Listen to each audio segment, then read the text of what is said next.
Hello, everybody. Welcome back to Just Shelve It. I'm Jesse Arnold, and this is Shooting the Shelf, Episode 6, with another first-time guest on the show, John Arminio, my good friend and coworker at the comic shop, who's probably one of the smartest and well-learned people I know. He's also one of the most generous and kind people I know. He's probably getting, I'm not sure. I won't speak for him, but I can see him smiling on the other side of the screen as I'm talking him up. But John is a genuinely amazing human being. I first met him at the comic shop. He was a customer, and then some things came available, and he applied and got a job, and now he is full-time there, and I am only part-time. But I still love the few hours I get to spend working with him. We generally meet up on, we try to do it, it's not every week, but maybe every other week we'll get together and watch a movie or a show, and depending on what it is, John is, I would definitely call him a cinephile, and very well read on a lot of the things he gets into. He just looks into information on a lot of stuff. So I always learn a lot from him, and it's always very entertaining.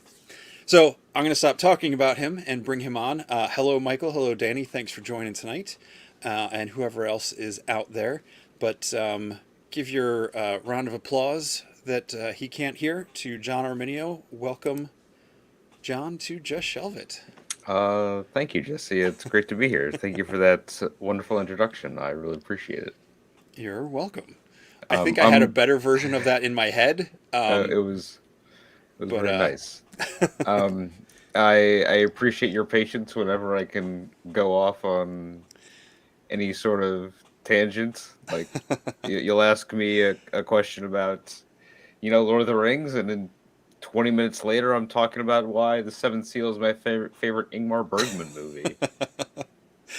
No, but see, the Ridiculous. thing is, I love when you do tangents, because when I do tangents, they're like dog seeing a squirrel in the backyard. You have like very, not, I don't want to say methodical, but like everything like has steps that get you there. And I always learn so much from when you say things like that. So, Yeah. yeah, Well, there are steps down into the mines of Moria, that's true. down into those dark, slimy chasms, one step at a time. Very true. Or just one really long step off the bridge of Khazad-dûm with True. Gandalf and the Balrog. Um, yes. So tonight, you requested a topic. So you don't collect a lot of stuff. You're not a big collector. No, You not collect particularly. information, knowledge, like I said. And I'm Yeah. not saying that just to hype you up. I think you are one of the smartest people I know. You have a wealth of information in that brain. Well, I there was a moment a few years ago when I was talking about like how much I don't think of myself as a metalhead because I don't fit a lot of the stereotypes, and then I was like, wait, how many skulls are there in my room? I don't know because like there's uh this guy over here, Okay. and then there's one I have within reach. So I guess if you can say I collect something, it's fake skulls Okay. by accident. And I even have a book of skulls. Oh, Can very you see it nice. on my? No, it's out of the frame. Anyway, but it's a book about skulls that I have. Anyway, Very nice. I don't have a real human skull though. Someday. Poser. Anyway, sorry. Continue. Dan is chiming in.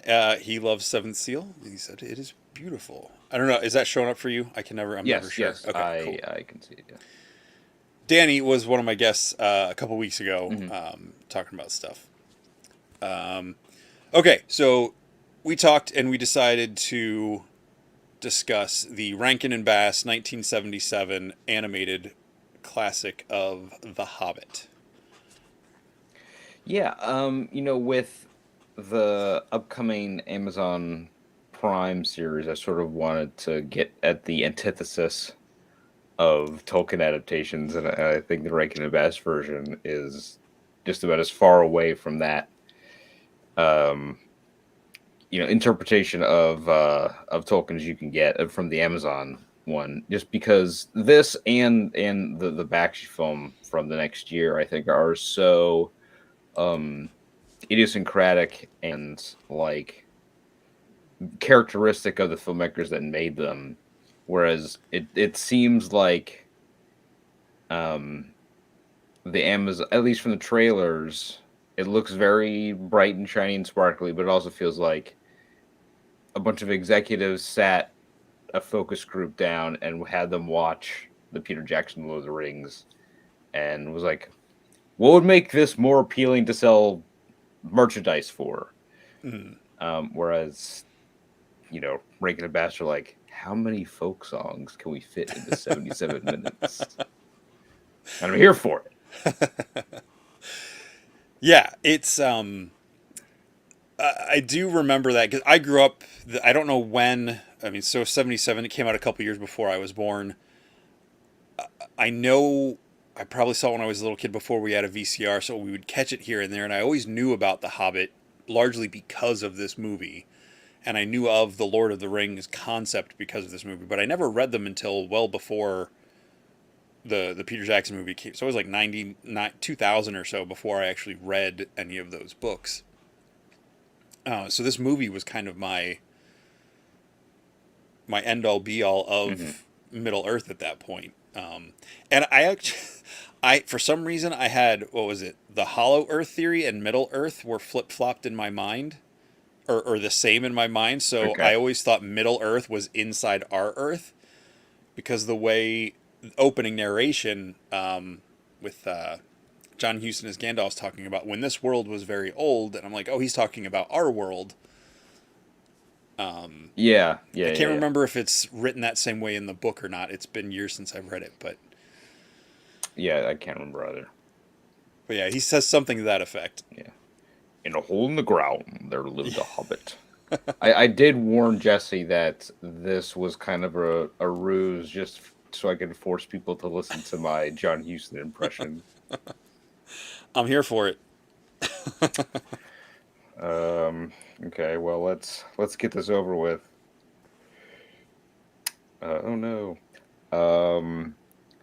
Long before man recorded his history, there was a time of Middle-earth when men shared his days with elves, dwarves, wizards, goblins, dragons, and hobbits. Anyway, I'm sorry. Very nice. I do like that this movie came just a couple years after Chinatown, where legendary director John Huston plays like the worst human being imaginable. Like Jeffrey Epstein's best customer is basically his character. And so to have him narrate The Hobbit is a real but he's great. Yeah.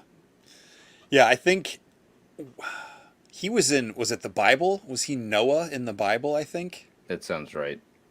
I know he was one of those, and he was talking. I'm like, wait a minute, I know that voice, and I looked it up on because I hadn't watched that movie for a long time, and I hadn't built like my IMDb back to stuff that I watched as a kid. Yeah.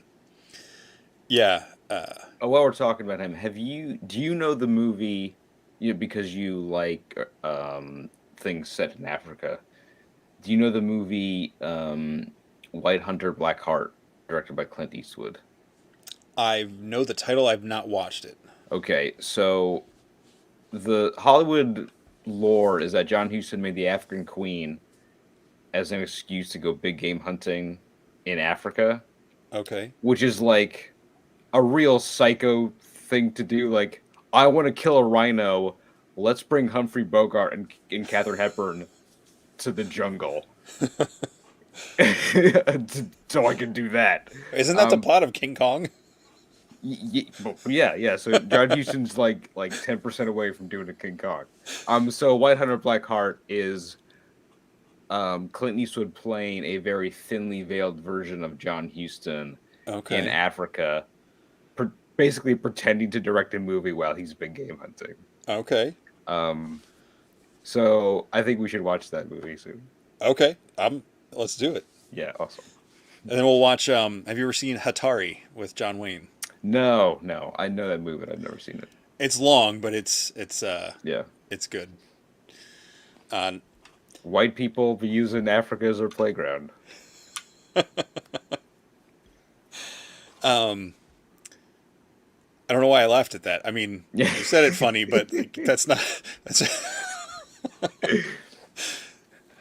yeah. Caught me off guard there. Well done. I said it as a joke. I know you did, but then Because I'm like, wait. it's the worst thing in history. Pretty much. Danny's saying that Rankin Bass are hugely influential on art and culture. They're super fun. Yeah, that's one of my favorite things about this movie is just the unique style they took on it. So when I got to reading the books, I couldn't quite picture them the way they were in the animated series anymore, just because they just didn't quite fit. But I love the designs on this. Yeah, and especially the landscapes, there is a bit of like a reminiscence of like Tolkien's own illustrations. Like it does remind you of like the cover of like the classic Hobbit book. And so yeah, I really like the designs of the characters. I really like the scenery. You know, and I did actually because I'm you know, a weirdo. I did rewatch the Bakshi Lord of the Rings, and there is a lot of cool stuff in that movie, but like the designs are real boring in that film. Like the ringwraiths are awesome, like they're great. Yeah. But like Aragorn, all the hobbits, they're just in like brown tunics with no texture at all, and then a cape, and it's like, oh, like Aragorn looks like he's in a potato sack with a belt. It's just. But doesn't he have a like a Prince Caspian haircut? Yeah. Like he looks like somebody. He looks like a prancing pony customer. So I guess he blends in. But yeah, Danny, I do love rotoscoping too. But I think it's used best in Bakshi's Fire and Ice. But it's, in this one, especially like there's this opening sequence that's very stylized. That's like shadows projected on sackcloth, and a lot of the motions that the actors are doing in the rotoscope, and it just has a very like community dinner theater vibe, and they're just very bad, like lip syncing. So it feels like unfinished, and they say Aruman instead of Saruman at least 3 times. And there's just sometimes where like the vocal recordings pop. It just like, oh, you didn't mix the sound right in the voice performance. Like what? It just feels very amateurish. Whereas the Rankin and Bass, like, as much as there is a lot of like close up on the character as they're just sort of moving their hands as they're talking, sort of like ways to cheapen the animation. Like there is that, but there is also, it feels like a coherent piece of filmmaking. Whereas there's just so many ideas in the Bakshi Lord of the Rings. That's his jam. That's what he does. And so he's certainly an artist of his own, but it just feels to me like the Rankin and Bass version is a better translation of the material. Yeah, I like what you said about like a dinner theater troupe doing it, because that's definitely what it feels like. And again, I saw that, I was probably around 10 when I saw that, and that movie, the Bakshi one, freaked me out when I saw it. Like, I don't think I had known what rotoscoping was at that point. So like the very realistic movement and animation, even though I could tell it was animation, really messed with my head as a kid. I've said on here before, I was very easily thrown off by things that weren't quite right. And And yeah, the Nazgul, the ring race were really creepy in that. I think it's interesting that I've not done like real research, but just things I've learned over the years is that Rankin and Bass bought the rights, or MGM or whoever it was bought the rights to The Hobbit and Return of the King, thinking no one else would buy the other two. And then Bakshi came along and got them, and were like, oh, we'll make those. And they only made it partially through the Two Towers. They didn't even make it all the way through the Two Towers in that movie. Yeah, it's very strange. Like, for one group of filmmakers to decide, all right, we're gonna do The Hobbit.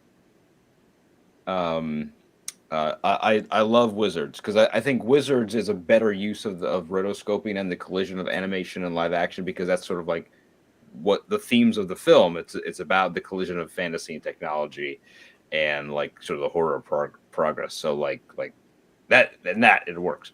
Anyway, so for The Hobbit, so for Rankin and Bass to plan to do The Hobbit and then skip to the Return of the King and use Bilbo as sort of a framing device is just very strange. And then for another filmmaker to decide, well, I'm gonna do the second act of this. It's like, all right, it's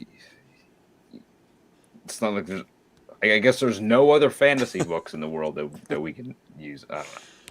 Right, and 77. These were The Hobbit and Lord of the Rings came out in the 50s, correct? The Hobbit was earlier. Okay. I think The Hobbit might have even been before World War II. Oh, okay. And Lord of the Rings was much later. Okay. Like 50s. I mean, so they'd been around for a while. Yeah. But yeah, there probably wasn't as many like commercial, like. Sure. We now call that like high fantasy. Like there wasn't a lot of that, and I think that's one of the things that informs the Bashki or the Rankin and Bass animation is those wood elves don't look like what we assume as elves. Oh, certainly not. Yeah. In the high fantasy lore, they're almost, they're kind of creepy looking. But I love that, and the orcs, I loved how they were like just those big globule things with the giant mouths and everything. And because I think it's easy to forget that in the book, like orcs are kind of like chimpanzee like. They're very short. Yeah they weren't as big as they've made them in the movie. I think the live action ones, just for acting scales, they were doing all the forced photography with the Hobbit, so they focused on that. And they were able to rationalize away with the Uruk-hai and everything, which was fine. Yeah. Hiker Dana, if this is who I think it is, he's saying that they said Ahriman on purpose to not confuse Sauron and Saruman. Interesting. In that Bakshi. But they also say Saruman. So I still say they made a mistake. I do really like in the Gollum, the way they portrayed Gollum in the Rankin and Bass. It's like what if an otter was a mutant amphibian? Yeah. It's like, whoa, it is very unsettling. Yeah. It really feels like a blind cave creature. Yeah, and the eyes, the way they almost felt like they were blind. So when I learned years later that he was supposed to be of the same race as the Hobbits, that I couldn't get that visual of that version of him out of my head for the longest time. Yeah, and that's Brother Theodore doing the voice, who's a genuine weirdo character, like the kind that would be on talk shows in the 60s and 70s just because here's this freak. Yeah.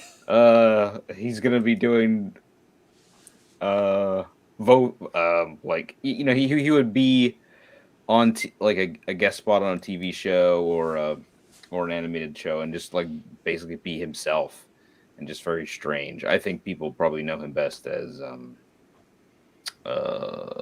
weirdo in the Burbs, the old guy. Oh, okay. Okay. I think so. Wait. See, this is what I'm talking about. You've just got all this knowledge. Douglas is saying, don't quote me on it, but I think Tolkien wrote Lord of the Rings during World War One. I know he was working on it Yeah. during World Yeah. War One. It was what he would do, Yes, like in the yeah. trenches, like when they were just waiting. He had like notebooks and stuff, if I remember correctly. Yeah, I mean, Tolkien was writing Lord of the Rings from 1914 till the day he died. Yeah, that's true. So, Because, and maybe you know this, the whole concept was he wanted to create the Elvish language. So he's like, well, you can't have a language without a history to shape it. So he created all these stories to flesh out the language and the words and everything, which were largely inspired by the, or he took a lot of influence from the, Fellowship of the Ring, published 1954. 54. Okay. Yeah. So, I was right. Okay. And in the Hobbit. I have an information machine, all the world's knowledge, and the Hobbit was published in 1937.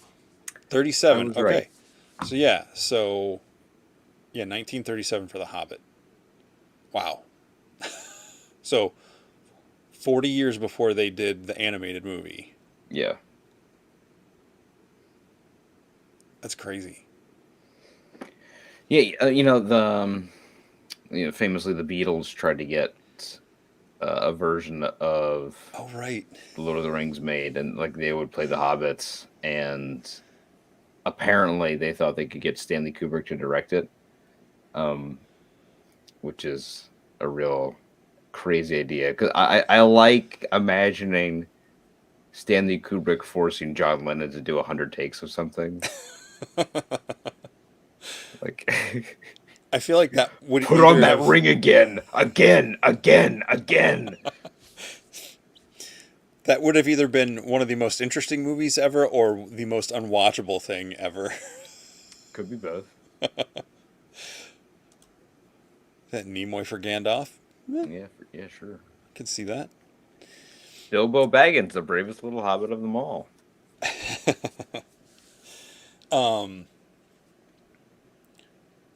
All right, so what are some things you particularly like about this adaptation, this version? I really love the music.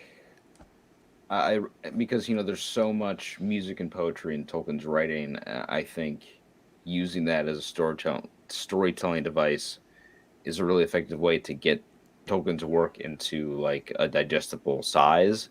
Because I guess this was broadcast on TV, so 90 minutes with commercials. And especially if you were trying to communicate it to kids, that storybook poetry and song is just a way to get, Tolkien's epic world like translated, especially when you don't have, Disney money. But like the Goblin song, like down to Goblin Town, don't go, my lad. Like that rules. Yeah. And it also gives us really, I think, profound moments. Like there's a moment where Bilbo climbs up the trees in Mirkwood to get a view of everything, and he's brought to tears by that moment. And he's like, "Do I even want to go back to the Shire? Like this is such a beautiful. Yeah, I could never see the world like this from where I'm from. This is amazing." And for this movie to sort of take the time to do that, or just the riddle scene with Gollum, I just think like everything just stops, and we're gonna sit in this creepy ass cave telling riddles to each other with this like blind frog creature. It's cool. Yeah. Yeah, I do. I love when they do the few song moments in the live action movies, the Peter Jackson movies, in The Hobbit and in the Lord of the Rings. I feel like they embrace that a little more in the Hobbit movies, like with the whole meeting the dwarves at Bag End and the whole crack the dishes, chip the plates. Like that song was so much fun, and when they sing about the mountain around his fireplace, that just, I feel gave such a spirit to that movie. So hearing some of those lines again in the animated movie just in a completely different tone was fun because I rewatched it today, and yeah, you're totally right with the whole like gearing it towards kids and like getting it into bite size because they don't let them like go on and on and on. It's kind of like a song Yeah. and a verse, or a chorus and a verse, and or you know what I'm saying. Yes. Um, but yeah, it's just there's so much of that in the books, you know, where I think when you're reading the books, it's cool and magical and otherworldly. But if you would have had some of those moments in these movies where the elves are being like playful, like the dwarves will move towards them and then they disappear again, Yeah. like in the Hobbit, like that would have just come off weird. I think in the movies, you know, in today's audiences, you know, it just um, Yeah, you were saying that the visualization of the elves in the Rankin Bass movie is very different from the elves that we've come to know, but they're written very differently in The Hobbit than they're written in Lord of the Rings. So, like, I think it's a good translation of what's in the text. mm, So, like, now we're sort of burdened with the knowledge of what elves are, especially because we've read the Silmarillion and all this other stuff. But if you just go by what's in the Hobbit, I think the way the elves are seen it is pretty accurate. Although, this is one of the things that I do like about Rankin and Bass is that they have very like left of field voice actor choices. I like it, but to have Otto Preminger as the Elven King, like it's a very strange choice. yeah, But like in Last Unicorn, there's like Jeff Bridges and Alan Arkin, not the most, not the top names in fantasy, but hey, yeah, here we are. yeah, But I think that's real cool. Like and I think Orson Bean is great as Bilbo. I think he does a really good job. He feels you know like he fits with all these British actors, um, but also he's not British. Like it's one of those like in between accents that you can't really yeah. place. He's just very well spoken and Yeah, articulate yeah, in this, and you know it. His costuming makes him feel more British than his voice does. yeah. And he gets across that like very put upon. Like what's charming about Bilbo is that he is like he just wants to have his goddamn dinner. Yeah, But he's also too polite to be like, get out of my house. yeah, A dozen dwarves, 13 dwarves. yeah. The animated movie does really clip along, Yeah, and even that compared to the book, it does leave a lot of stuff out. Like it bypasses the entire Bjorn sequence and some of the other things. Yeah, Mid Atlantic accent. Yeah, there you go, Danny. Um, yeah. Although, um, like, I was thinking about that, but like when I think Mid Atlantic, I think like Cary Grant or Katharine Hepburn. mm. Um, but until I think of something better, I'll call it that. But yeah, the you're right. With the elves being that, because like Elrond, I think is the only elf we see in Rivendell, Yeah, and he's got more of the classic high fantasy elf look to him.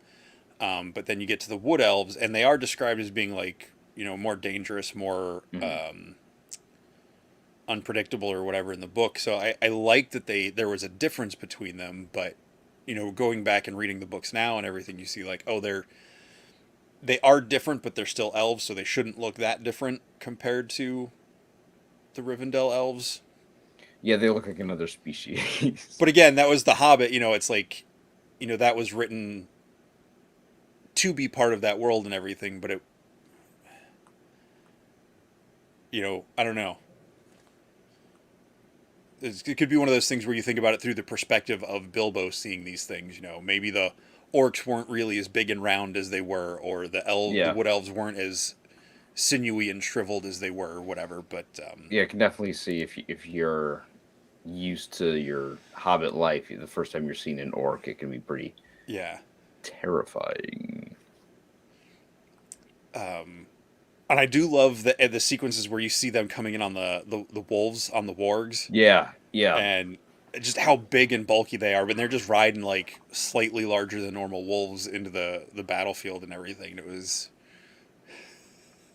Yeah, I know I was talking about some of the cost saving animation techniques, like, especially with the way, like, if Bilbo stabs one of the giant spiders, like the screen just spins, mm, and oh, that's the defeated a spider.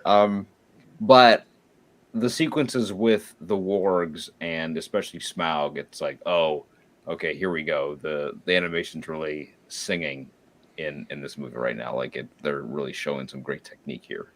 yeah, yeah. Smaug. Oh man, I remember always that was my most favorite part of the movie as a Yep. kid. Just him walking in there and just this little guy going up against that dragon. And he doesn't fight it or anything, but Using his just wits. yeah, using his wits and his flattery. And then when Smog turns on the high beams and his lights are like Hmm. lighthouse or searchlights, like I really thought that was as a kid just the whole design of Smog, and that was such a unique take on a dragon for my Yep. at that time my mind, because I was used to the very typical European, you know, like English tapestry Hmm. looking dragon type stuff, so And another great voice choice, Richard Boone, who's like an old cowboy star. Like, he was on Have Gun Will Travel. right. So what a weird, like what part of Rankin Bass's brain was like, oh, that cowboy Yeah. is gonna. Oh, thank you, Martin. Welcome. Yeah, it's just such a, like, I wish we could get a fresh take on the world of Tolkien again, because I think we're sort of burdened now with the greatness of the Peter Jackson movies, that it's sort of burned into our brains forever, and that's sort of the curse of, something so good as those three movies, that it's made such an indelible impression on us forever. Like, this is how Middle Earth looks. But if you want to do something interesting with the material, I think maybe you have to think outside of that vision. Yeah. Yeah, I'd like to see something maybe in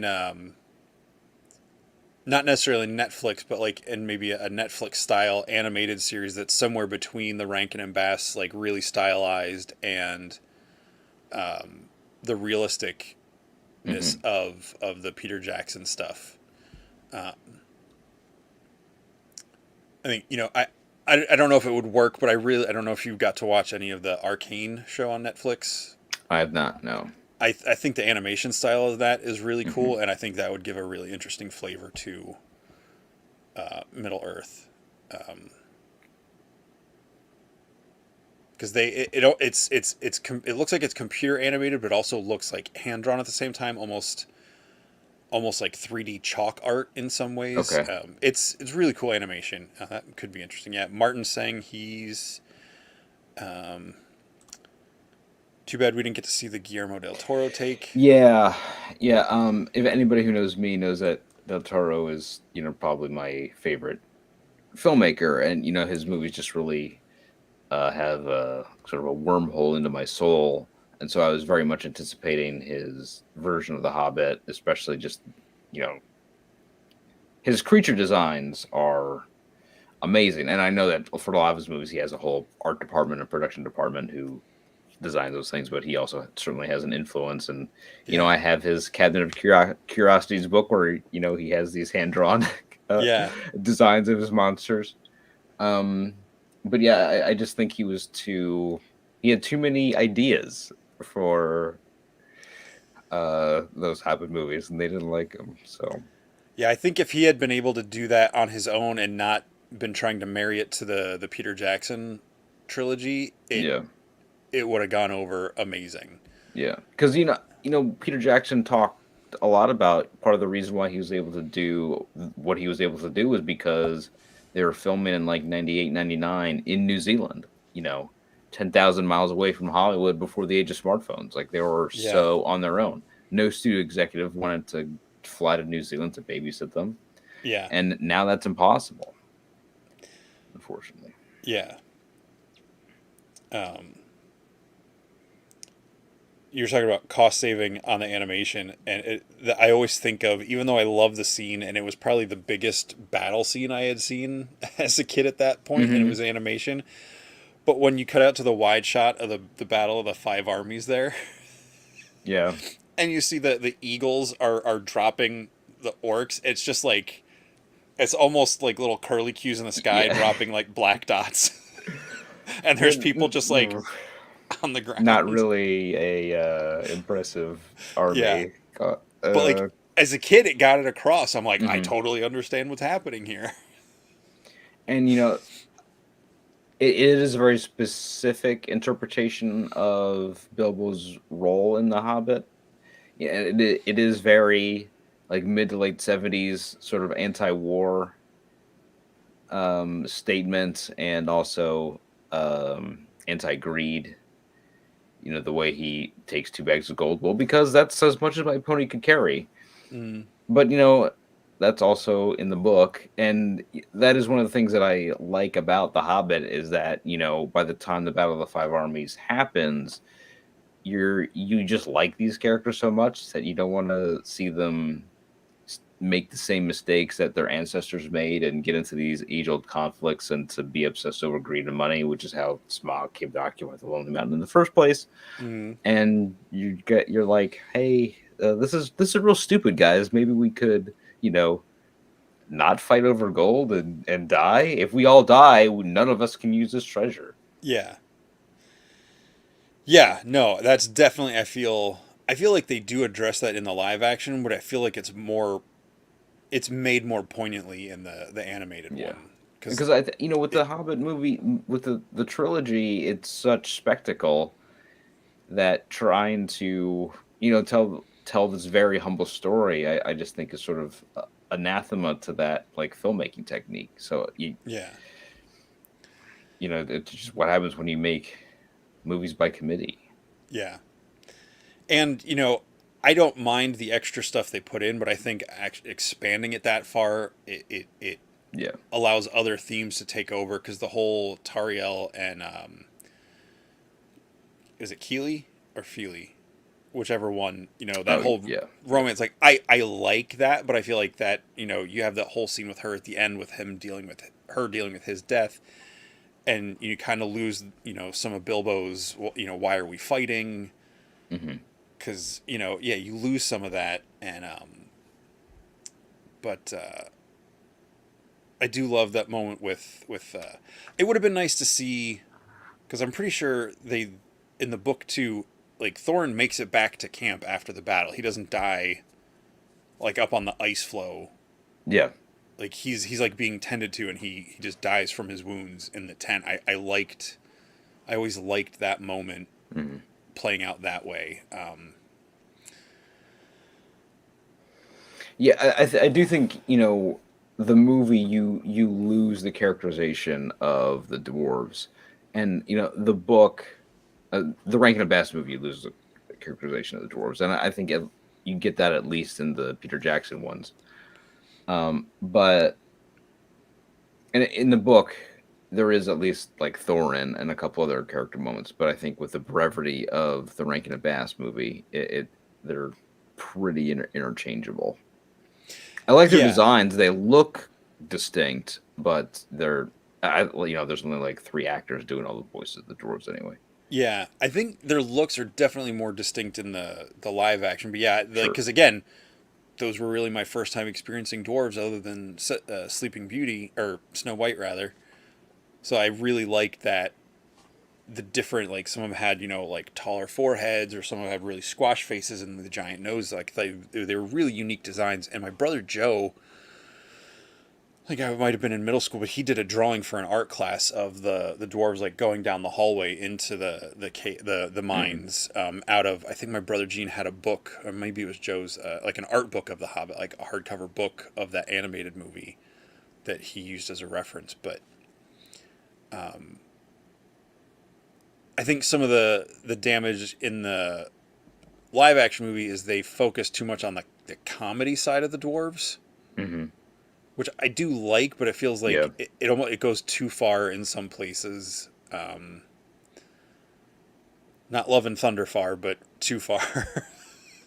Gets pretty close. Pretty far. But and I did see something that someone was talking about the dwarves in the new show coming out. The dwarves are going to be cool again, and it's like, well, the dwarves were never not cool. It's just they were goofy. I guess they're going to try to let them. Even Gimli was more the comic relief character in the trilogy.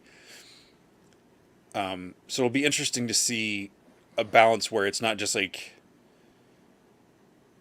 the focus and greed of the mission, overtaking Thorin, and not the comedy. So maybe somewhere between the humor and the ultra serious.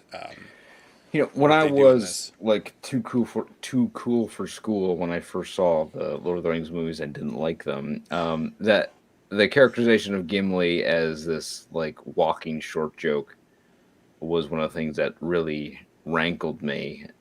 And now it doesn't bother me as much, but I do think that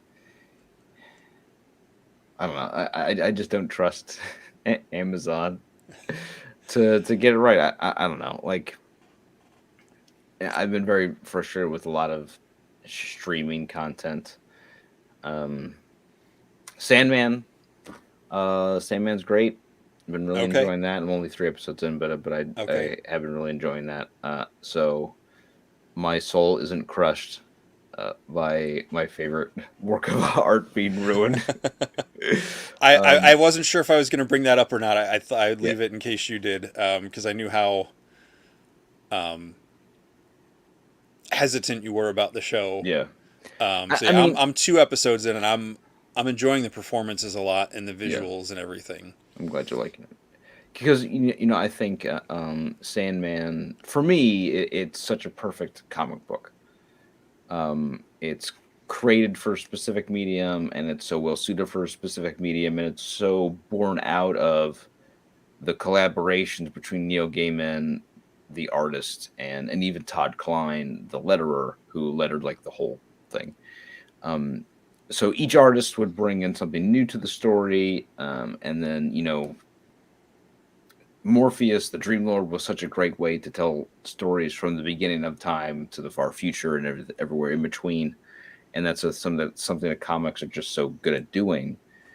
So it seems like, why even turn it into anything else? But if it was going to happen, I'm glad that it looks like this. It's excellent. Yeah.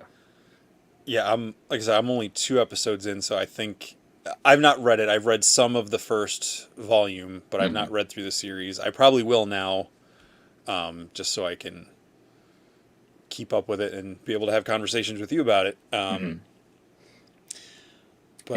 my friend Barbara made a really good point that Sandman means as much to her as it does to me, but it's always sort of difficult to like introduce it to another person so you could talk about it with them.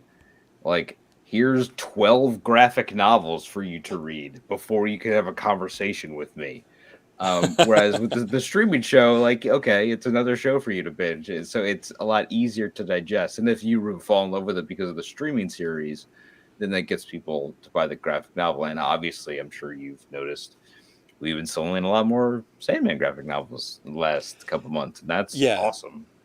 It's always been a popular seller at the comic shop. It's something that perpetually, I don't think a week goes by that someone's not looking for a volume or something related to Sandman. But yeah, I'm glad it's getting an uptick. I like that these shows are coming out that are driving people not just into our store, but into comic shops to find the source material. Like Paper Girls, I really enjoyed that. And as for Amazon doing adaptations, I was nervous about wanting to watch it because I got burnt out reading the books from the Wheel of Time series by Yeah. Robert Jordan. But they did make some changes, significant changes. But I feel like it's still hitting a lot of the tone of the book and a lot of the major plot points and everything. So my biggest fear for the Rings of Power is I don't know how I call it. Like, I hope they don't CW it. I know it's Amazon, it's not CW, but like I know what you mean, though. that they don't turn it into like Game of Thrones, where it's just like all about people like hooking up and romance storylines. Like, I know there are parts of those that are Yeah. important to the lore, but like I don't want that. That's because they definitely did that in the Wheel of Time, that first season. You know, the main characters were aged up a little bit and were Yeah. able to get into that romantic stuff a little bit more than I remember the way it was in the book. But yeah, Danny's Because telling me to read Ramadan, issue 50 of. I'm assuming that's issue 50 of Sandman. interesting. Um, 'Cause I've always used Midsummer Night's Dream okay. as a way to introduce people to Sandman. I forget which issue that was. Or Facade, Okay. if you want to cry. Um, yeah, with the Amazon series, they're taking a lot of. It seems like they're taking a lot of events that would have taken place over the course of centuries and condensing it into like 2 years. Yeah. So I still don't know why they're not just adapting like The Children of Hurin or The Fall of Gondolin or Baron. If they want a romance story, Baron and Luthien. Yeah. And they're not paying for the rights to the Silmarillion or any other Tolkien work. That's why it's just called the Rings of Power. But the thing costs like $1 billion to film, so I don't know, like the way these studios cut costs. It's absurd. I don't know what they're like. Whatever, man. I don't know. I'm more optimistic, like I said, after seeing that first season of Wheel of Time, Mm-hmm. because they did some stuff with the magic and the effects and the creatures that I was not expecting them to be able to do, being an Amazon show. But like, they put some money into it, so knowing that Lord of the Rings has such a higher profile, in the pop culture reference, I Yeah. feel like they're going to be bringing their aim game, at least production wise. So hopefully they give us a good story that's worthy of what Tolkien created. One can hope.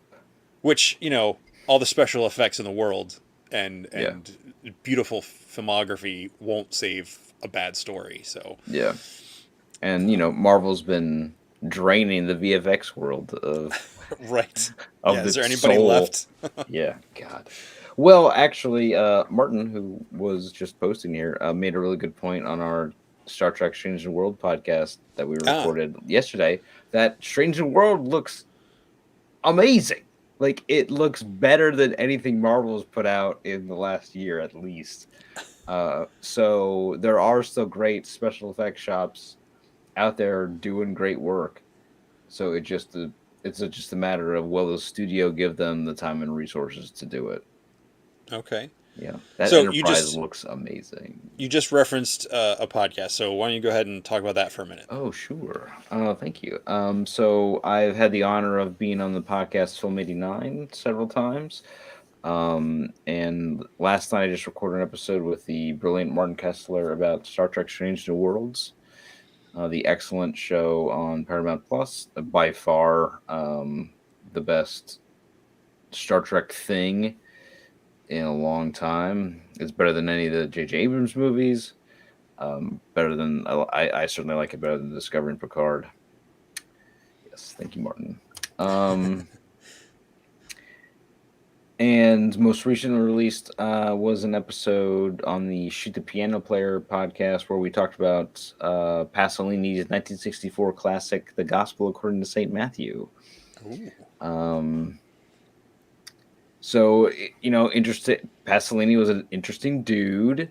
He was sometimes an atheist, sometimes not, but he went to sort of a conference where the Vatican was reaching out to non-believing artists, and he was sort of stuck in his hotel and ended up reading the Gospels and was like, "This is interesting. I'm going to make a movie about this." And so he made a movie that was just the Gospel according to Saint Matthew.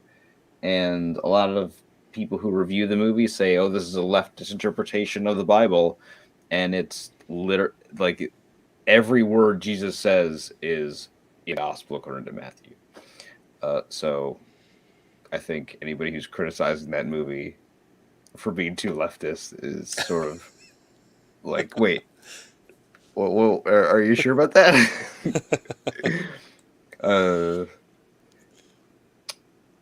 Master Man Mexico. Thanks for joining in. I'm glad it's bringing a positive light on your boring evening. Yeah. Man, if me talking about Pasolini is less boring than what you're doing, I'm very sorry.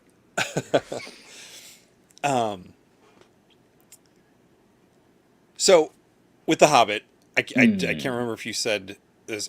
What age? Because you're a couple years younger than me. So, what age did you get introduced to this movie? Was it something that just was around as a I kid, or definitely watched this in elementary school.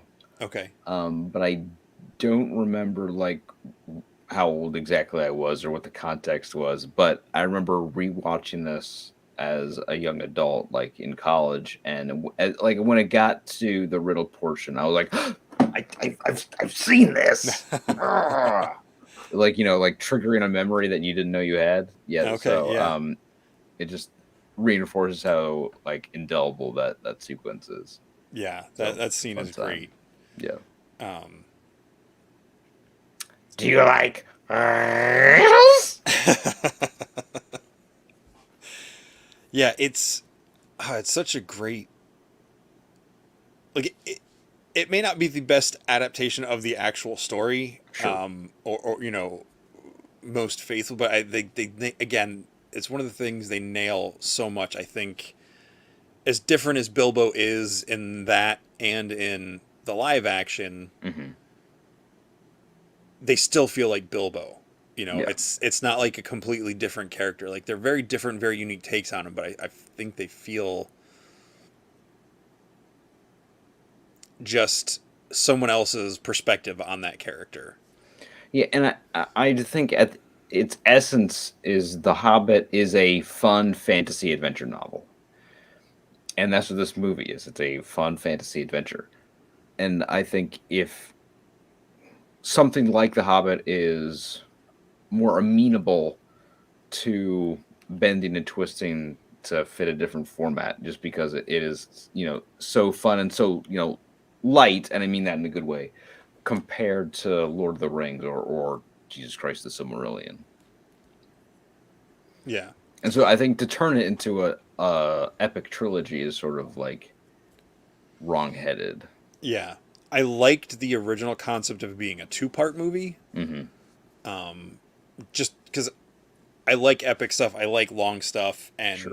with how good the Lord of the Rings trilogy was, I'm like, cool, two parts is great. But then I think that's one of those things you were talking about, a film made by committee. We're like, no, we need to do 3 and 3, just like the other one. And as much as I liked getting additional time with these characters, it definitely, I think, hurt the overall creativity and the main message. Yeah. But I do really like. I know we're talking about the animated, but I do love in the animated one how they keep referencing like Gandalf disappearing. Like I feel like it happens a lot in the live action, but it's more pointed out specifically in the animation. And the dwarves are just like, he's a wizard. He just disappears sometimes. That's what wizards do. And he's like, oh, I have business, far to the south or something. And I love that we got to see all that, Mm-hmm. with the White Council and him going into Dol Guldur and facing the necromancer. I thought that stuff, if it had been only 2 movies, that would have remained. Danny said something. I think it was Danny said something that he wished to see a Topher Grace prequel type cut of the Hobbit movies down to like an hour 45. Yeah, that'd be really interesting. Is that available? The Topher Grace cut? Like, can you torrent that or something? What is that? I know I've heard about this. What is that in reference to? Oh, What? he edited the 3 Star Wars prequels into one coherent movie. Okay. So it would be interesting to see a version of that for the Hobbit movies. And there's several fan edits of Dune. Because there's a theatrical cut and there's some cut scenes and then a TV cut which is longer than the theatrical cut. So there's several fan edits that sort of take some of the cut bits and some of the TV bits and put it back into the theatrical version to sort of try and get it close to what David Lynch wanted. Okay. Walter, hey, Walter is the main admin on the Cabal, the Facebook group for the Mythic Legions, John. So he's joining from California. And let's see. Martin says there's a few good fan cuts out there. I'm assuming of the Hobbits. Or Dune. I don't know. I'm not sure which one. Yeah, I'm not sure when that. And Danny's saying he doesn't think that the I lost Topher Grace cut is available anywhere. Yeah, I especially now, I imagine Disney would really. Martin being enterprising, he made a black and white fan edited of Dune. I would watch that, Martin. Yeah, but I imagine Disney would really murder Topher Grace in his sleep if he ever leaked his version of Star Wars. Yes, Douglas, you're correct. Yes, I said he's the main. He is also the man responsible for creating the Facebook group for the Cabal. Yes. How did you find Cabal, Jesse? I found the Cabal via Sean and Douglas. Oh, okay, cool. So that's how I learned about it. Not the Clive Barker story. No. I'm sure you get that a lot. I knew someday something would come up in reference to the Cabal that wasn't about that and that is the first time I've heard that one. Okay. There you go, Walter. I'm a sick freak. I keep waiting for someone who's not into it to be like, is that some sort of drug organization? Or something? So yeah, all that stuff. This movie, the Hobbit animation movie, was that and the there's a really, I'm not going to be mean. There's an alright animation of the Lion, the Witch, and the Wardrobe. I can't remember when that was made. But those two movies were my introduction into the fantasy world, and I didn't read either of those books until years later. The first fantasy books I really read, and I think Danny is reading them, is the Chronicles of Britain, which is what Disney's Black Cauldron comes from. Based on your suggestion, I read those too. That's right. Danny, I haven't read Nightbreed, but the Clive Barker cut of Nightbreed is amazing. That's a legit great movie. It is a little uneven, but wow, what a vision. Cult. Yeah, I can see people saying that too. But yeah, from somebody who's read Tolkien so intensely, I think the Chronicles of Britain are such a nice not antithesis to that, but just a very different flavor of fantasy. Mm-hmm. It is sort of the tone of the Rankin Bass Hobbit, but put to literature. There are big stakes, but it's also about characters who maybe won't save the entire world. Right. And it's about how to be a good person Yeah. and so I really appreciate you introducing me to those movies, Excellent. to those books, and they're like just real fun reads. Yeah. Like when I read Tolkien, I feel like I have to like Yeah. limber up, like get ready. But Chronicles of Britain is like a relaxing time. Yeah.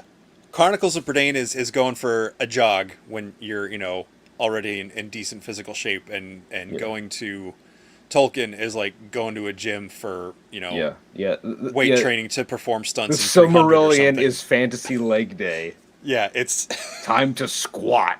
it's Chris Hemsworth or Gerard Butler, getting in shape for Yeah. their next movie. For sure.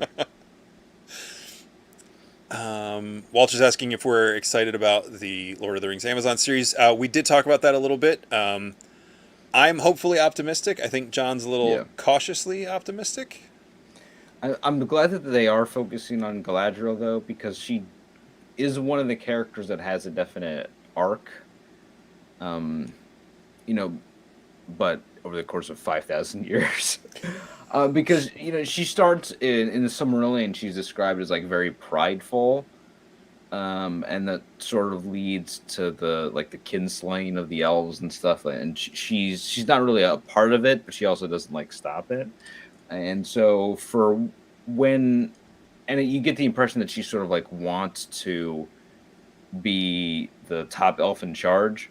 And so when she gets to the point where she's offered, the ring in Fellowship of the Ring, and she rejects it, that is a real culmination of her journey from the First Age till now, where she's able to put her ambition aside for the good of the world, and even though that by doing so, she knows that the elves are going to have to abandon Middle Earth and go, into the Grey Havens.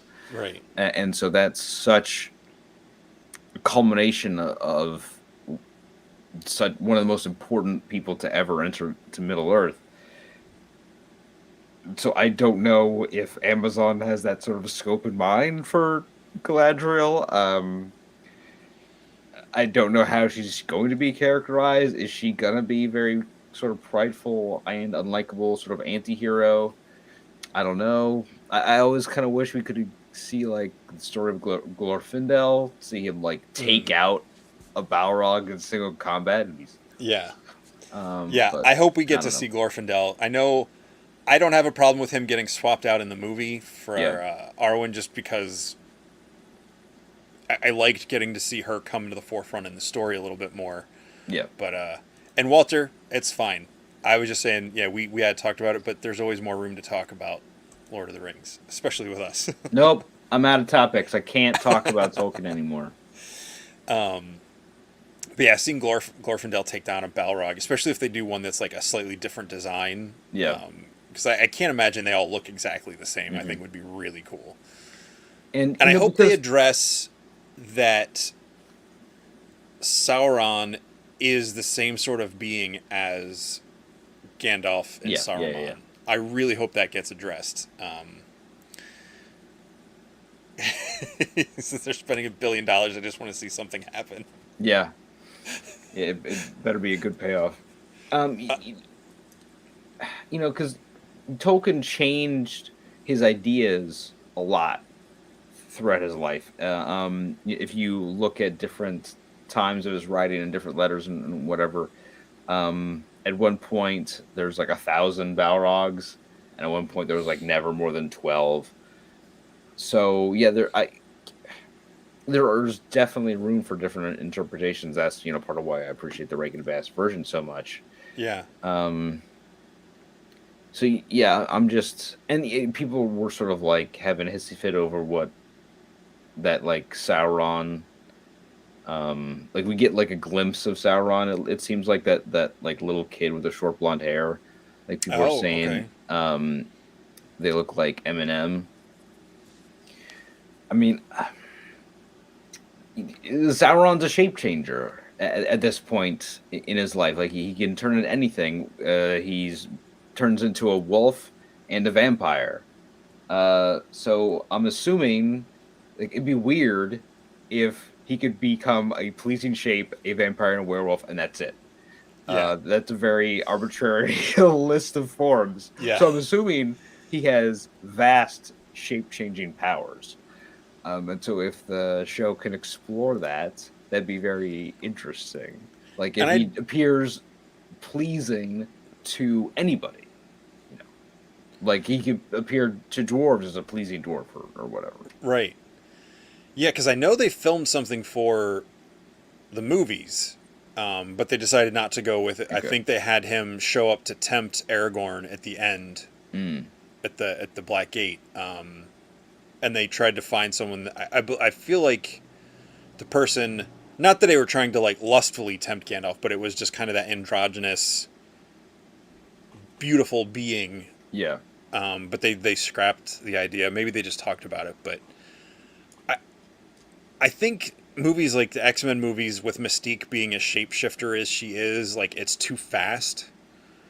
Mm-hmm. So I feel like in a series like this, like the shapeshifting has to have like a cost. So it can't just be a willy-nilly, like, oh, I'm going over here, I'm just gonna turn into a dwarf like on command. Like I feel like I've never read the Silmarillion all the way through. I've read a lot of it and read like synopsises and different excerpts and stuff from it, but I feel like the shape shifting is should have a cost to it, and maybe that's why it takes so long for him to do plans, because he's got these stages and that's one of his strengths, is that he has the patience to plan in centuries. And so when you adapt a story from Tolkien's Legendarium that takes place over the course of 2 years, it's not, I don't know. Yeah. Like I don't know. I want them to do an animated movie about when is it Baron's dog?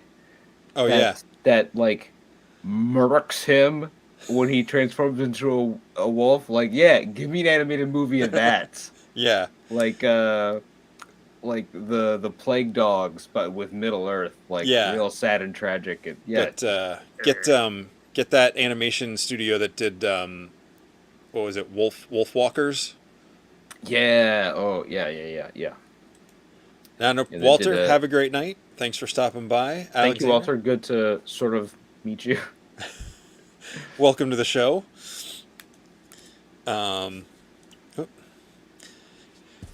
there's just so much stuff there. Like they could even do, just like single episode things here and there to focus on a certain thing, or like a series of short films. Yeah, because the way, or maybe just feature like give me like 4 standalone, like 90-minute Tolkien movies. Sure. Yeah. And I know the new Andor series coming out on Disney Plus. I think the first episode, or the first couple episodes, takes place in a certain time frame, and then each episode is like jumps in time, the way they described it. And it's like, I wonder if we're going to get some of that in this. Like, we're seeing these super cut trailers, but maybe stuff's going to be spread out over time. We'll find out in a little over a month, I think, right? Mid-September, late September. Because one of the things that I think you lose if your main characters are elves, I'm going to relate this to the Thor comics, but one of the great insights from the last few years of reading Thor is that he's talking to Steve Rogers, and he's like, you know why I am the way I am, Steve? Why I'm always like, ha-ha, me. He's like, because I've been around for a few thousand years, and so sometimes I don't get back to Earth for 100 years, and all my friends are dead. And so when I come back here, and and I find everybody alive, I'm full of joy. I'm full of joy to see you, because being this old, time moves both incredibly slowly but also incredibly quickly. It's incredibly slow in terms of the way I age, but incredibly quickly when I see things that die. And in Tolkien's world, death is both the doom of men and the gift of Era Ilúvatar. So if you're gonna have your protagonists be these, 5,000-year-old elves, there's just so much potential tragedy in watching people you love die over and over again, while like the people who are still around are like pricks like Feanor. You know what I mean? So like there's just so much to be gleaned from those themes, but I don't know if they're gonna get there. Yeah. That would be cool. Yes, yeah, that would be cool. Yeah, animated or short like films in the world token for sure. The Star Wars, was it Star Wars Visions? Yeah. Yeah, something like that could be really cool. Yeah. Yeah, because like with Star Wars Visions, not all those are home runs. Sure, there are a couple dumb ideas, but when it's a short film that has that, like I can sit down and watch, in one day, it's no big deal. But if I have to like watch 12 hours of content to decide if I liked the first hour, Yeah. I'm gonna be kind of annoyed.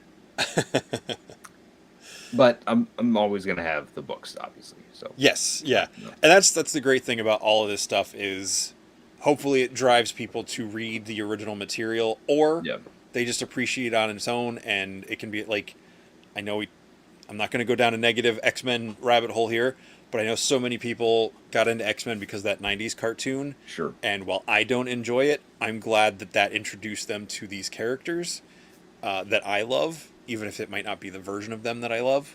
I mean, I'm all for it. Bring it on. Yeah.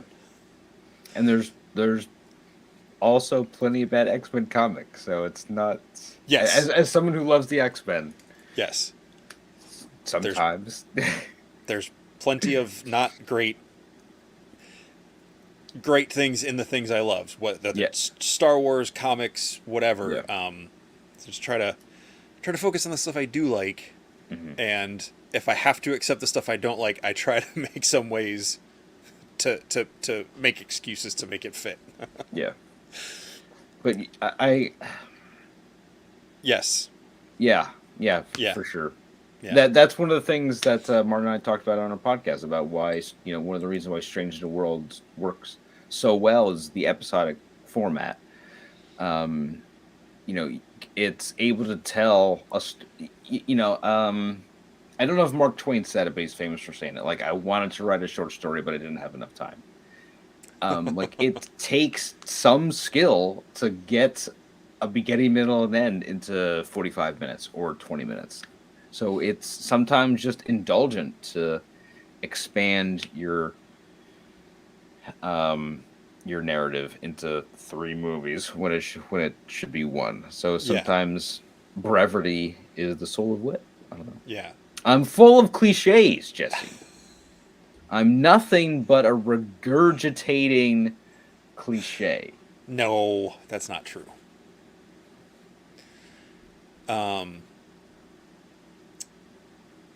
Oh, you said something, and I had something right there.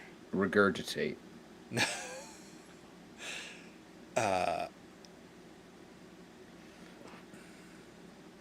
Nope, I lost it. That's all right. So, circle back to the Rankin Bass once again. Sure. So we love the different design concepts of the different creatures and beings, the songs, as I don't even know what you would call that style of music.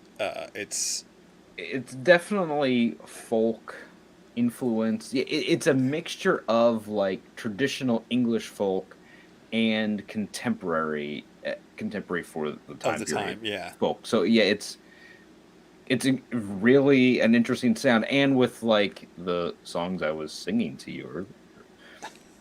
Down to Goblin Town. It's reminiscent of just like animated movie songs.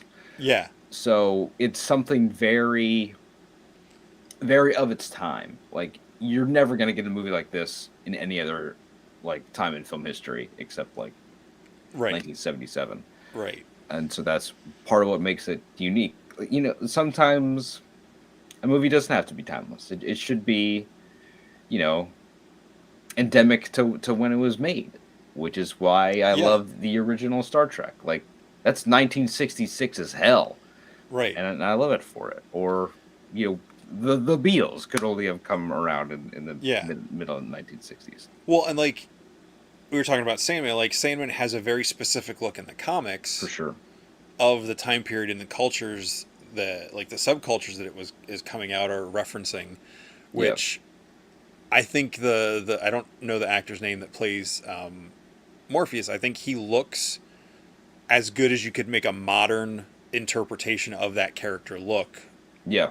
removed from that Yeah. 80s Cure vibe that Yeah. the comic And has. people were making a stink over the casting of Death as a woman of color, as if like the concept of death has is associated with the race. But the death in the comics was very much like an outre stuff. Yes, Tom Sturridge is amazing. Thank you, Danny.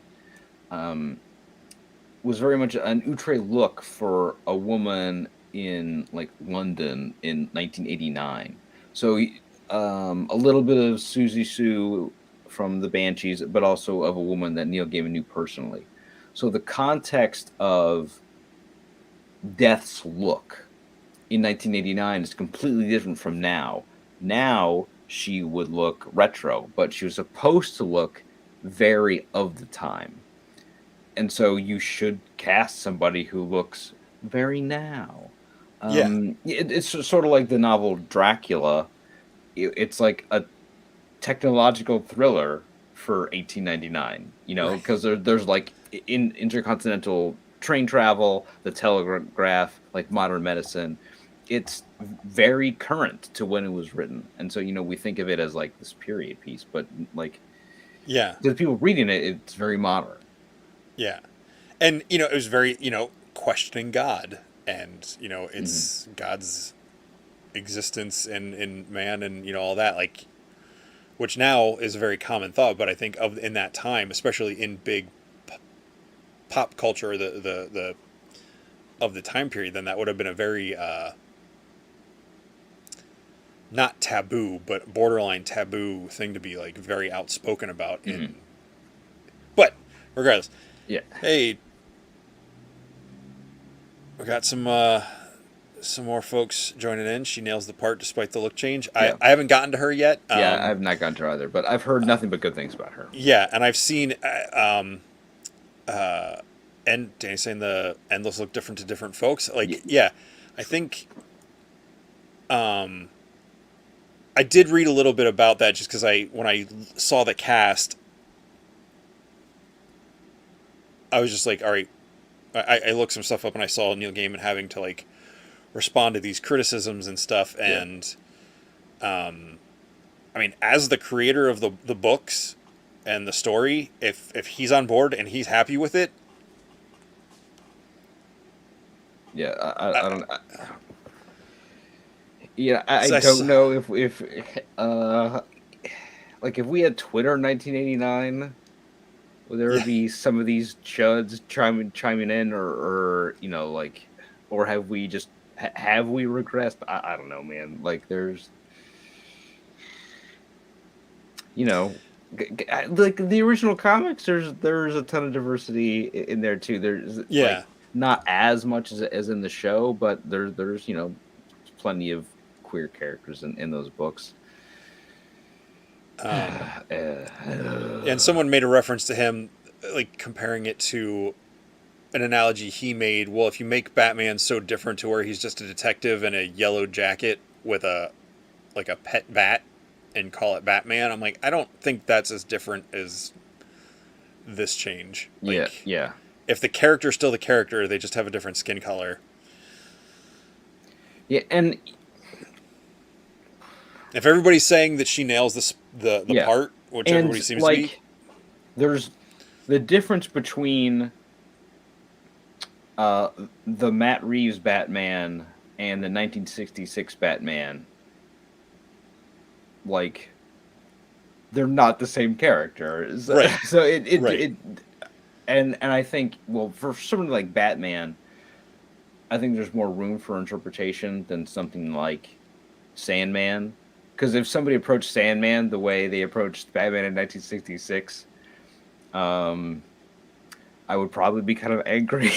Yeah. But the way the Sandman show approaches it, I think, is um, like just right. Like it's a perfect balance of updating it for the time and also Yeah. getting at the source material for what makes it amazing in the first place. Awesome.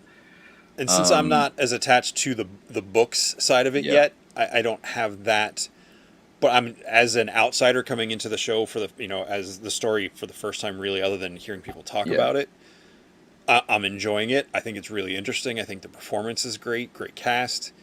And again, when I was looking at that stuff, I saw that people were saying, things about Neil Gaiman, like, giving into woke agenda to whatever. And he's like, this is exactly why I've been fighting for 30 plus years to hold off on this getting made until I could get it made as close to the way I wanted it as possible. So, and if like, I know there's a couple like cliches in Neil Gaiman's writing in 1989 that we now see in 2022, but if there ever was a woke comic, it's Sandman. Like, give me a break. Anyway. So yeah, I didn't realize that. I blanked on the actress's name again. That they had swapped Constantine as well, and I'm having a hard time with the way they're pronouncing Constantine. Me too. It's a silly nitpick, but it's like when you have that bump on the inside of your tongue or something, you can't. Yeah. Constantine. I don't know if they're just intentionally doing that to distance it from the TV show and the movie, just to make it feel more abrupt. But when I saw, again, I haven't seen the character in action, just in the trailer or the teaser. Yeah. I was like, she's Constantine? Yeah. That's actually the only quibble I have with the show, because I don't care that this Constantine is a woman. But modern Constantine spent their 20s and teens on heroin and in punk bands. Like, Constantine needs to smell like pee and be never not smoking. Like, Jenna Coleman is not that. Jenna Coleman is incredibly beautiful, incredibly glamorous, incredibly stylish, but also knows magic. So it's fine. If that's my biggest gripe with a Sandman adaptation, then I can deal. Yeah. And I'm also a filthy hypocrite because I love the Keanu Constantine. So what am I doing? Yeah. No, I hear you. He is a dirtbag though, so they got it. Yeah. Okay. So that's, hey, again, all right. If that's his thing, if well, what about Alan Moore, who created the character? What does Alan Moore think? Because there's a guy who always has the same opinion, right? He's never said weird shit for no reason. Alan Moore? No, never. No, never. No. Yeah, I'm looking forward to seeing. I'm actually probably going to go watch the next episode before I go to bed tonight. But I'm gonna finish RRR before I go to bed tonight. Oh, nice. Where are you at in that? About halfway through. Okay. Yeah. What do you think about that? It's okay. I can't get excited about CGI tigers. Sorry. I can, just because I know that means that no one's going to be complaining about the treatment of the real life tigers. I loved them dancing. That was by far my favorite part. Like at the party. With the suspenders. And everything. Like 2 thumbs up to that part. Yeah, it's almost like you've merged a weird musical Dragon Ball Z set in India. Pre. Yeah, because they're like Goku and Vegeta. Yeah, enemies that should be friends. I like it. Yeah, it's so melodramatic. But I've not watched a lot of Bollywood stuff, but I just saw the previews for that, and I thought that looked really good. So I gave it a shot, and it's like anytime 2 muscular men do this to each other, I'll watch that movie. Or borderline arm wrestle Yeah. in their handshake. Dylan, you son of a Dutch, bitch. you son of a And we got some comments talking about Giancarlo Esposito as playing Professor X. I real quick. Yeah.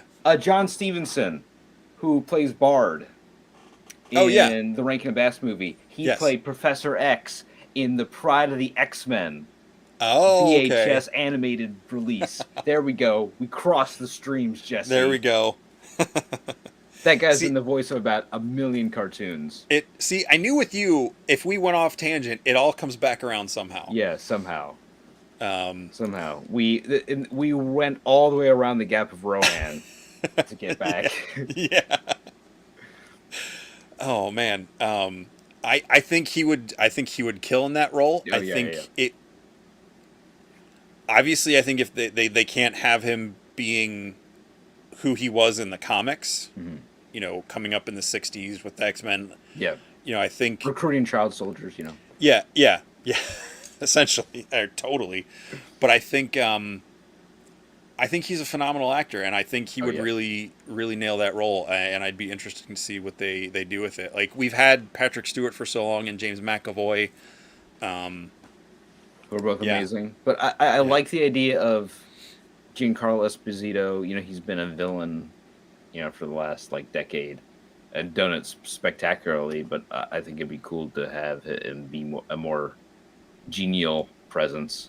Yeah. And there's certain versions of Xavier that's pretty villainous in the comics, but I would like to see a friendly Charles with Giancarlo Esposito. Yeah, that would be cool, especially seeing whoever they would pick to play Magneto against him. I think would be really interesting. And I don't know what they're gonna do about Magneto's origin story anymore. Yeah. Unless they make him long-lived because he's a mutant. He'd be 100 years old. Yeah. At this point. Yeah.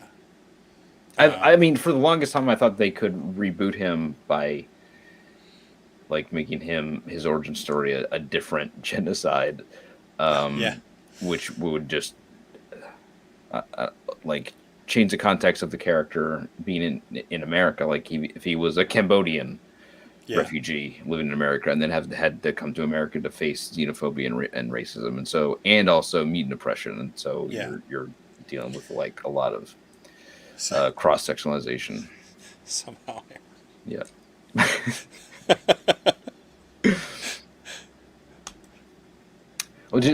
Dark magic, sorcery, secrets only the Sith knew. God. Jesse, I think if we're gonna start talking about Star Wars, no, we're gonna dial it back. Okay. That's its own 3-part episode. Because I got to milk that out into a franchise. Yeah. What? I think if I started collecting, it'd be for toys I hate. So it'd be like the Palpatine that came back. Like a Your spite buying them. Yeah, my spite buying. No, I'm this not. This is my spite collection. I'll make you a custom can of Sprite. No, all I want are weird skulls. That's all. But this. I know you can't see that, but that is a drawing that Steve Lieber did of Jimmy Olsen for me. Very cool. He's awesome. Anyway, sorry. That's okay. Well, hey, we're coming up on 10:30, so we're gonna wrap this up. Is there anything else you want to plug, promote, say? Well, I want to thank everybody for joining us, and I want to thank I know you're only here because Jesse is so awesome and cool and smart and handsome. So, thank you for tolerating my jibber jabber and nonsense. I really appreciate it. And it was great to have this chance to talk to you, Jesse, and to talk about a movie that I think is really cool and unique. Yes, I mean we talk about stuff all the time between work and when we hang out and all that. So this was an interesting format to take, and I'm glad, like you said, that everybody was able to come along for the ride. So thanks again for everybody for tuning in. John, I'll see you I guess on Tuesday or Wednesday. Yeah, for sure. Look forward to it. All right. Jesse's somebody who makes me look forward to work. He's a joy. Aw, likewise. Thank you. All right. Thanks, John. And I'll see you later. There you go. All right, everybody. John, if you just want to hang on for a second, I'll be back to you.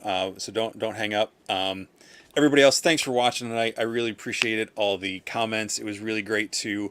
I know we didn't really talk about Mythic Legions or any specific toys that much, but there's room for all of this. This isn't just about Mythic Legions. Other guys got all that covered. So John listens to me talk about that all the time at work when we're not talking about other things. So thanks again for watching. Had a great time. I'll be back next week once I get my guest secured over the next couple days. And make sure if you're going to Legions Con, you go to legionscon.com and buy your tickets. They are not, I don't think they're in danger of selling out, but they are getting close. Coming up the first weekend, November, in Secaucus, New Jersey. All right, I'm starting to ramble. That's all I've got for Shooting the Shelf tonight. Thanks for watching. See you next time. And as always, what's on your shelf?